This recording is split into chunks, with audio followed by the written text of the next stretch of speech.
হঠাৎ নেট দুনিয়ায় সবাই একটা পতাকা খুঁজছে বাংলাদেশের। সেই পতাকা কোথায় খুঁজছে বলছি, আলোচনার সূত্রপাত করেছেন আলোচিত সাংবাদিক, প্রবাসী সাংবাদিক ডক্টর কনক সারোয়ার, বেশ আলোচিত শেখ হাসিনার সময়ে, এবং আমরা এক সময়ে ফিল্ডের সহযোদ্ধা ছিলাম, বিএনপি বিট করতাম, কনক সারোয়ার তাই করতো, এবং তারপর বিভিন্নভাবে সে দেশের বাইরে বিভিন্ন পটভূমিকায় দীর্ঘ বিষয়।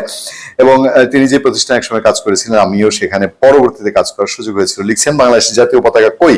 প্রধান উপদেষ্টা ডক্টর মোহাম্মদ ইউনূস কাতার সফরে গেছেন। কাতারের প্রোটোকল প্রধান রাষ্ট্রদূত ইব্রাহিম ফারুক তাকে অভ্যর্থনা জানান। প্রেস সচিব শফিকুল আলমের ভেরিফাইড ফেসবুকে শেয়ার করা ছবিতে দেখা যাচ্ছে প্রোটোকল প্রধানের পাশে কাতারের জাতীয় পতাকা থাকলেও ডক্টর ইউনূসের পাশে ফ্ল্যাগ স্ট্যান্ড খালি। বাংলাদেশের জাতীয় পতাকা নেই, এই প্রশ্নের জবাব কি কেউ দেবেন? কাতারের রাষ্ট্রদূতের গাফিলতি নাকি অমনোযোগিতা? প্রশ্ন। যতটুকু জানি এই দায়িত্ব কাতারের বাংলাদেশের রাষ্ট্রদূতের প্রোটোকল কর্মকর্তার। প্রশ্ন, এটাই কি ইচ্ছাকৃত? প্রশ্ন করছেন কনক সারোয়ার। শুধু প্রধান উপদেষ্টা নন, বাংলাদেশের জন্য এই বিষয়টি অসম্মানজনক। মনে হয় লন্ড্রিতে ছিল, আনতে ভুলে গেছেন। অনেক সময় হয় না, মিয়া বিবি সব রাজি, বর কনের রাজি, বর কনের পক্ষ সব রাজি, শুধু কাজই নেই, এরকম একটা বিষয় কিনা।